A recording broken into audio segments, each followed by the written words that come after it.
তাহলে বন্ধুরা দেখতেই পাচ্ছ চারিদিকে আমরা চলে এসেছি হালকা করে একটু মাঠের দিকে ঘুরতে।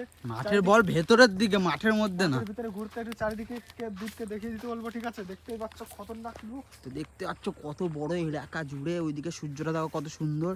তো রনি আজকে আমাদেরকে ঘোরাতে নিয়ে এসছে একটু ভালো জায়গা, বলছে হচ্ছে একটু ভেতর দিক দিয়ে ঘুরে আসি। মানে আমি এখানে আমি জীবনে আসিনি, ফার্স্ট যাচ্ছি এতদিন এখানে থাকায়। সায়না রনি আসে মাঝে সাঝে জলের বোতল নিয়ে। চলো সামনে একটা খাল আছে সেটাই দেখাবো। তো আসো বসো। কলা বাগানে বহুত। তা কলা বাগান তো বাবা, শাইন এখান থেকে কলার কাঁদি চুরি করে গিয়ে বিক্রি করে হাটে। 500 টাকা কাঁদি, 500 টাকা কাঁদি। তো বন্ধুরা এরকম লুক ওই দেখো কাজ তোমরা করছে। কোনো শহর এলাকায় দেখতে পারবে না, একমাত্র গ্রাম এলাকা ছাড়া শহর এলাকায় দেখতে পারবে না। আমাদের চারিদিকটা দেখিয়ে আমাদের চাকদলে গ্রামও আছে, শহর আছে, সব কিছু ওয়াইব নিতে পারবো।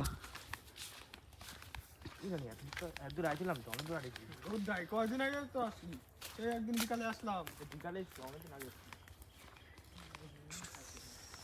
পাখি উড়ে যাচ্ছে দেখতে পাচ্ছ বন্ধুরা। বন্ধুরা ওই দেখো চলে এসছে একটা, আবার একটা কোনো মানে জনবসতির মধ্যে আমরা, মানে গ্রাম ফ্রাম রয়েছে, টোটো ফোটো দেখতে পাচ্ছ, সব কিছু রয়েছে এখানে। অনেক কিছু বল। তো বন্ধুরা এখন আমরা যাচ্ছি সামনের দিকে, সামনে একটা খাল আছে। খাল আছে যে তোমাদেরকে গিয়ে একটু দেখাবো। এদিকে ডান দিকে না না, মানে ওই ফান তুলে দিলাম খেতে তো অনেক দিকটা। তো বন্ধুরা দেখতেই পাচ্ছ দূরে আছে একটা ছোট খাল, আমরা ওইদিকে যাচ্ছি না কারণ চাষ করে রেখেছে জমিতে, দেখতেই পাচ্ছ তোমরা, বীজ পোতা হয়ে গেছে। আর ওই খালটাই দেখতে পাচ্ছ, ওটাই তোমাদের দেখাতে চেয়েছিলাম। তো এই রাস্তাটা কোথায় যায় রনি বলো একটু। এই রাস্তাটা চলে যাচ্ছে আমাদের গঙ্গার দিকে, রানীনগর গঙ্গার দিকে। এদিক দিয়ে চলে গেলে তোমরা দেখতে পাবে রানীনগর গঙ্গা, আর এদিক দিয়ে পড়ে যাবে আমাদের গৌরনগর যাওয়ার রাস্তা, ঠিক আছে? এখানে সায়ন অনেকবার মেয়ে নিয়ে এসে ধরা পড়ে গেছিলো।